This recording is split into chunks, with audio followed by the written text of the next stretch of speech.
ಸೇರಿದ್ವಿ. ಇವತ್ತು ಸ್ಟಾರ್ಟ್ ಆಗ್ಬೇಕು, ಇವತ್ತೇ ಗುರಿ ನಮ್ಮದು. ಆದ್ರೆ ಇವತ್ತು ಸೋಲಿಗೆ ಒಂದು ಯಾವುದೇ ಕಾರಣಕ್ಕೆ ನಮ್ಮ ಅನ್ಕೊಂಬಾರ್ದು. ಅದಕ್ಕೋಸ್ಕರ ಯಾವ ಅಧಿಕಾರಿಗಳು ಬಂದು ಅದು ಏನ್ ಹೇಳ್ತಾರೆ ಹೇಳಿ, ಅದೇನ್ ಮಾಡ್ತಾರೆ ಮಾಡಿ, ನಾವು ನೋಡೋಣ, ಆಮೇಲೆ ತೀರ್ಮಾನ ಮಾಡೋಣ. ಕ್ರಾಂತಿ ನಾಳೆಯಿಂದಲೇ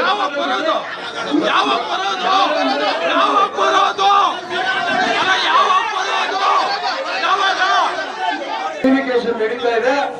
ನಮ್ಗೆ ಇಷ್ಟರಲ್ಲೇ ಮಾಹಿತಿ ಕೊಡ್ತಾರೆ, ಆತಂಕ ಬೀಳೋದು ಬೇಡ.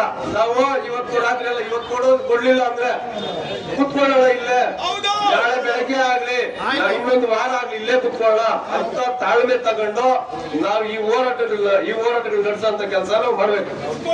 ಈಗ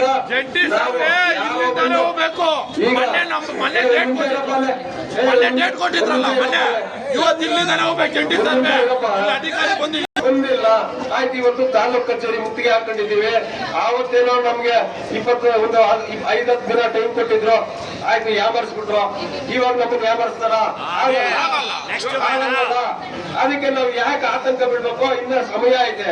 ಇವಾಗ ಏನ್ ಮನೆಗೆ ಇವಾಗ ಎದ್ದು ಬಿದ್ದು ಮನೆ ಹೊರಟು ಏನು ನಾವು ನಿರಾಳವಾಗಿ ನೆಮ್ಮದಿ ಇಲ್ಲೇ ಇರ್ಬೇಕು ಅಂತ ನಾವು ಮಾತಾಡ್ಕೊಂಡು ಬಂದಿರೋದು. ಇದನ್ನ ಮರಿಬಾರ್ದು ಸ್ನೇಹಿತರೆ, ನಾವು ಇಲ್ಲೇ ಇರ್ಬೇಕು ಅಂತ ಮಾತಾಡ್ಕೊಂಡು ಬಂದಿರೋದು.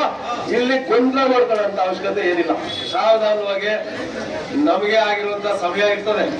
ಆಯ್ತು ಇವತ್ತು ಬಂದಿಲ್ಲಪ್ಪ ನಾಳೆ ಬರ್ತಾರೆ, ನಿಮ್ಮ ಜೊತೆಯಲ್ಲಿದ್ದಾರೆ ಅನ್ನೋದನ್ನ ನೀವು ಮರಿಬೇಡ್ರಿ.